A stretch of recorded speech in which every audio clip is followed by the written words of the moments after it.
From the Oklahoman newsroom, this is an OU update. I'm Jenny Carlson.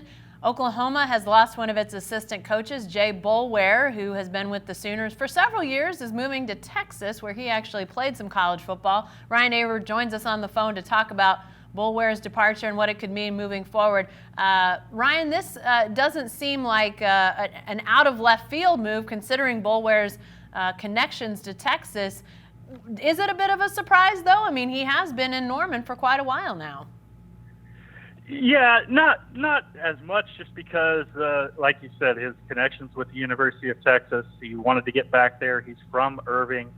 So not a big surprise, but at the same time, certainly an adjustment for the Sooners, given that Boulware's been there for, 7 years now, and has been a pretty big part of their staff.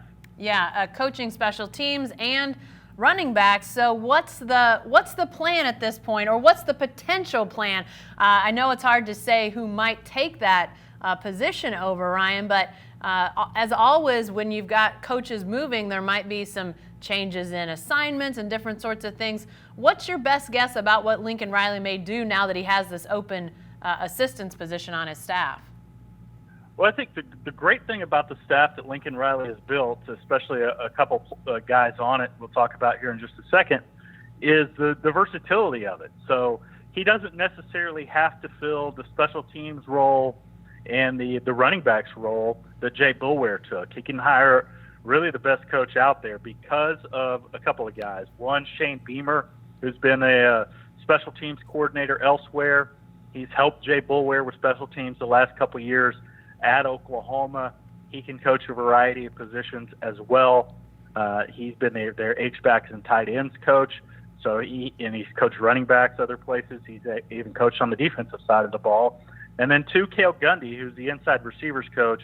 He spent a lot of time as Oklahoma's running backs coach during really the first 15 years of his career at Oklahoma. So they've got some positional flexibility to go out and hire the person who they feel fits best with the staff, instead of just going out and hiring the best running backs coach / special teams coach.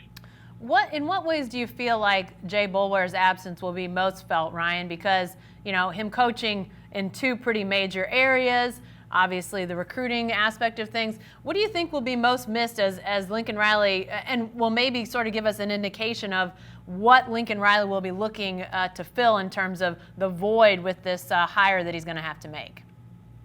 Well, I think the thing that stands out most to you when you think about Oklahoma special teams and the positional duties that Jay Boulware had is their job at kicking they've done the last few years.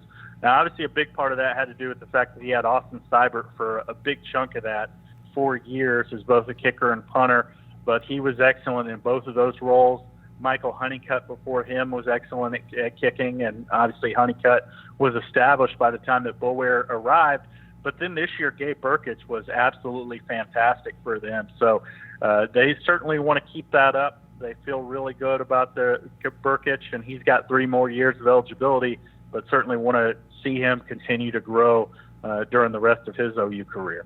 Lastly, Ryan, as we think about Lincoln Riley's staff, it seemed a couple weeks ago like possibly the most likely departure might have been Alex Grinch, as he was being talked about for head coaching jobs around the college landscape. Looks like that those opportunities may all be full at this point. I know there's no way to know if more coaches may be going, but is your best guess that maybe Jay Boulware will be the only coach that Lincoln Riley will have to replace, or do you sense maybe some other movement happening?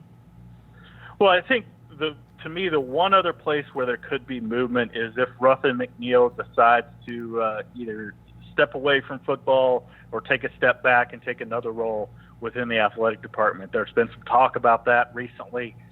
He's been around for a long time. He was mainly brought aboard to help ease Lincoln Riley's transition into being a head coach. I think all indications are that Lincoln Riley has settled in pretty well to that role. So we'll see what happens with Ruffin McNeil. But to me, that's really the only area of movement that I think we could see. Well, we'll continue to follow that, and obviously as Oklahoma fills that void left by Jay Boulware. We'll cover that as well, so be sure to stay with the best coverage team anywhere at Oklahoman.com and every day in the Oklahoman.